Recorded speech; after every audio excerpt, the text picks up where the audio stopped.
Ladies and gentlemen, what do you say of a man who became the deputy president for 766 days only? What do you say of a man who came so fast to the office and left so early? We can only describe such a man, gone so soon. Gachagua has gone so soon. The flag has gone so soon. The elite code that used to protect Rigathi Gachagua has gone so soon.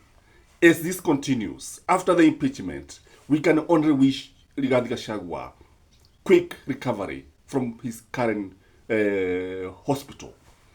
Ladies and gentlemen, Rigathi Gachagua, the truthful man of God, was impeached by the Senate. And a sober mood engulfed the nation. Immediately he was impeached. A sober mood engulfed the people of Mount Kenya. Immediately Rigathi Gachagua was impeached. You could hear people speaking in low tones.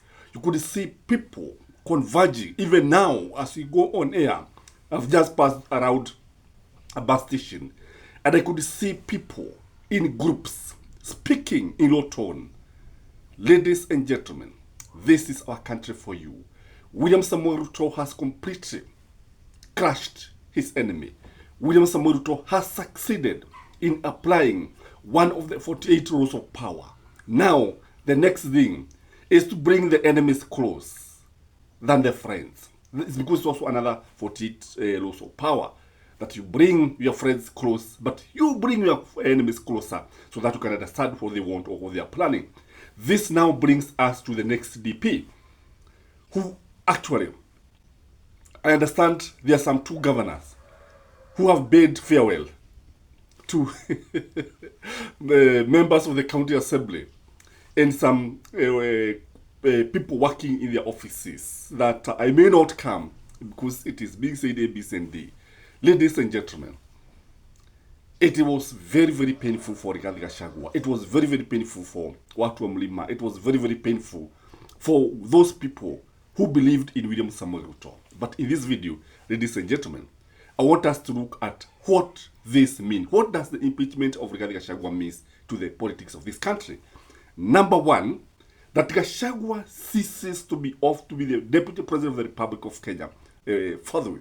In fact, the Gazette notice was actually put before midnight. The Speaker of the Senate, Amason Kingi, published the Kenya Gazette, and actually, Gachagua, as we speak now, is not the Deputy President of the Republic of Kenya. I've said the flag has gone, the elite code has left, and he's just on his own now. He's just an ordinary citizen like me and you. And number two, it means that William Samoei Ruto has the leeway to nominate. He has now the freedom to nominate the next deputy president. He could actually pick anybody. And today, the National Assembly has a special sitting, which is very unusual, meaning William Samoei Ruto is going to unveil the nominee today before maybe 3 p.m. kabla ya saa keda hivi, Kenyans will know who will be the next deputy president. And as we know, when you look at the Senate, it has no role when it comes to the vetting of the nominee. It is only the National Assembly.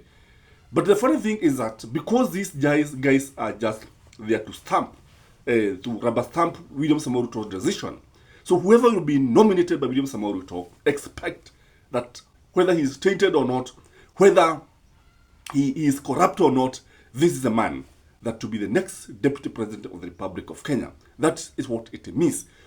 Ladies and gentlemen, when this man is nominated, because he has assumed office before Gachagua has completed half his term, it means that the deputy president will have gone through first term. But it is not very, very important. This one is not very important.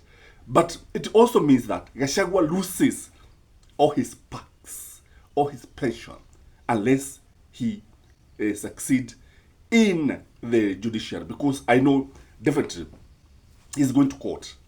because the way he was impeached raised constitutional issues, weighty matters, and especially considering that he was impeached while hospitalized, while he was bedridden. Ladies and gentlemen, again, it also means that the politics of Mount Kenya will change forever. Those people who have been supporting the government because of Rigathi Gachagua, those people who have been in UDA because of Rigathi Gachagua, definitely they are going to leave William Samoei Ruto. I'm also looking at the politicians of Mount Kenya, the members of parliament from Mount Kenya. I'm looking at the senator from Mount Kenya. I noted that one thing about the senators of Mount Kenya, they were able to stand with Rigathi Gachagua. Maybe because they read the mood on the ground. Unlike their National Assembly counterpart, who chose to take the knife and take Gachagua to the slaughterhouse. So when you look at the politics of this nation, in fact, a number of Kenyans strongly believe that whoever voted against Rigathi Gachagua and comes from the region of Mount Kenya, that person's goose is already cooked. That person has ended his political career. That person should forget the elective office. That's the mood on the ground, because if you look at Mount Kenya, 99% of people from Mount Kenya strongly believe that Gachagua should not have been impeached. They believe that they should have gone together. Not that they love Gachagua very much, but they don't agree, because the way he was hounded out of office, it looked like the man was mistreated.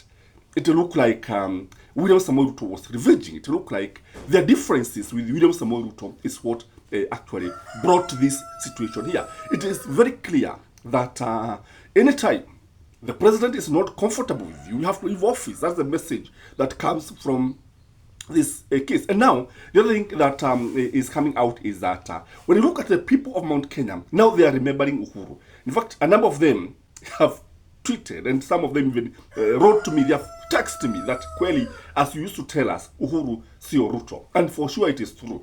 If you look at Uhuru Muigai Kenyatta was able to persevere, was able to accommodate William Samoei Ruto, no matter the differences, because they could not see eye to eye. But he was able to let him finish his term, because he did not want to destroy his political career. But when you look at William Samoei Ruto has completely destroyed the political career of the truthful man of God. And that is now the difference. And now, if Uhuru Muigai Kenyatta was to come out today, he's going to attract a lot of attention. He's going to be embraced by even those people who do not agree with him. And now, today, as we speak, William Samoei Ruto will find it very, very rough in the mountain. Very, very rough. In the terrains, the headwinds, when it comes now, even to coming and campaign in the mountain. Because I can see a line being drawn very clearly. The red line has been drawn clearly. That now, William Samoei Ruto, you have shown us that you don't like our son. And I've also heard people talking about Maina Wajigi, the way Jimmy Wajigi has been mishandled by the government. And now the narrative in the mountain is that the government does not want to see any Kikuyu who want to emerge and maybe become the kingpin of the mountain. And that's they give example of Uhuru Muigai Kenyatta, who was actually not accommodated in the new administration, Rigathi Gachagua, who has been hounded out of office, Jimmy Wajigi, and any other Kikuyu who is trying to raise his head. And I don't know how this is going to unfold, but ladies and gentlemen, I don't know what you think from where you are, but I ask you one thing, comment and let me know what you think. Bye-bye.